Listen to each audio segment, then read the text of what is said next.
Greetings, my fellow gamers, and today we are going to fight in the arena once again.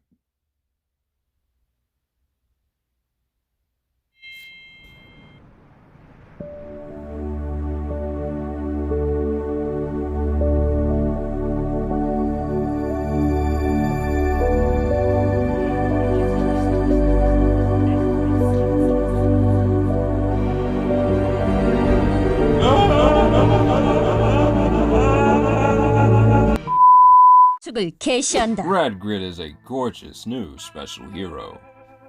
I'm noticing that she is indeed a tank, and that is pretty powerful considering her very deadly passive. She decreases enemies' magic attack by 25%, increases her block rate by 100%. That is extremely deadly on any tank. At level 50, she enhances her counterattack rate by 100%, meaning she will hit back if you attack her.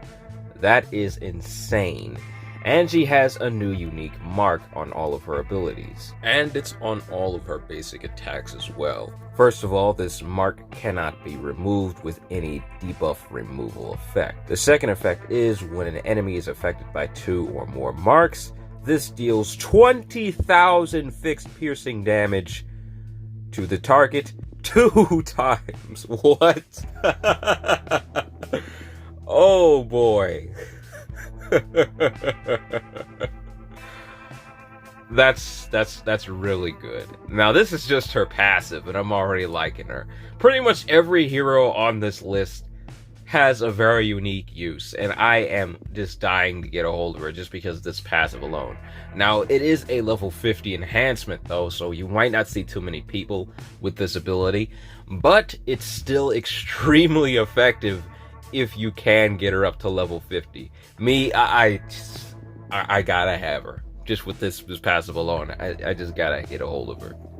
But let's get a look at her first active ability. What this does is she deals 400% piercing physical damage to 3 enemies. And she decreases the enemy's turn buff and their deductible buff by 1. At level 46, she reduces them by 2. Damaging and a debuff ability, that's just good on all ends right there. Pretty good so far, but let's see what her second active is. What this does is she deals 150% physical damage to 4 enemies, and it's guaranteed to hit critical. And it's piercing as well. That's pretty good, but would have loved to see a little more interaction with those marks in some way. I know that's something that is supposed to happen as you level her up, but I would have liked to see something more unique with this ability, because it seems pretty, pretty normal for the commander of the Valkyrie, don't you think? But that's alright, she's still a pretty powerful character, as is. But alright, let's take a look at her Awakening skill. What this does is she deals 100% physical damage to all enemies 3 times. Ignores 20% of their defense. The second effect of this ability increases allies' Mythic Awaken gauge by 9. The third option on the Awakening item resets this Awakening skill. What? Like, how many times does it do that? It doesn't say. But let's say it just continuously resets her Mythic Awaken gauge. The most she's going to use this ability anyway in an arena fight or PvE stuff is probably about 2 times anyway. So even if it was infinite, you probably might not get much value out of it other than the 2. However, that being said, there is a lot of interaction with this ability on her Mythic Awaken basic attack. Her Mythic Awaken basic attack deals 200% physical damage to the target, but she also increases her Mythic Awakening gauge by 2 points. This can make her use her Mythic Awaken skill before anyone else can if she uses this effect enough. This is very powerful. She's arguably one of the best characters on this character list with these effects alone. But let's take a look at her animations. 좌표하기 쏴라 돌격해라. Keep forgetting to put this on times 2. There we go. 날아오르겠다고? 허튼 짓을. Quite the impressive military you have there, my lady. 말했지? 숨어봤자 소용없다. Oh. 천상을 지배하는 것이 누구인지 똑똑히 보여줄게. Oh, I am beyond impressed. Beyond impressed. My overall opinion, she is probably the best character on this list compared to everybody else. I mean, the other characters are really good, but she is the best character on that list, hands down so far. But alright, let's take a look at the special event that gives you her for free. Now, from what I've noticed, these events here are there permanently. Once the character is released, attached to these events, they never go away. So, you can continuously attempt this event as much as you want. Now, my recommendations for these events is definitely bringing a high DPS team, especially for the end of this event.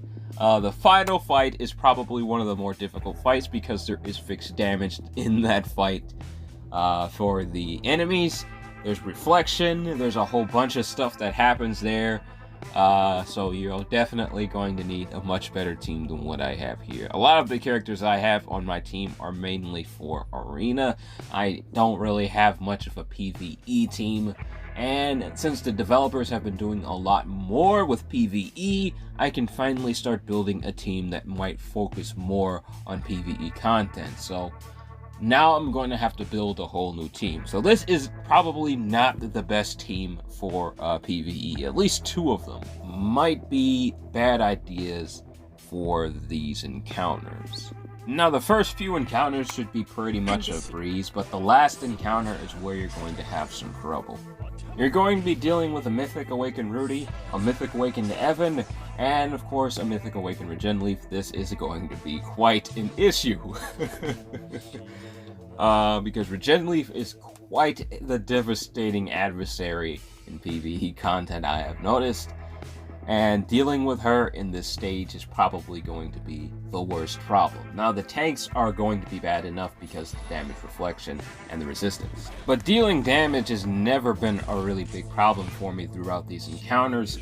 But the HP and the damage reflection and the fixed damage and the true damage has been a huge problem in this encounter.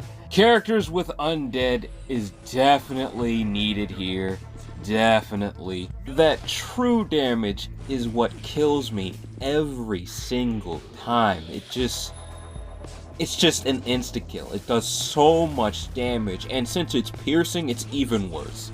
Like, you could have a void shield, a really, really powerful one. Nah, it's not gonna work. It's gonna kill you anyway.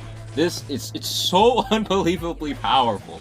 For those of you who do not know what true damage is, it's kind of like what they replaced the setting enemies HP to 1. They replaced that with true damage.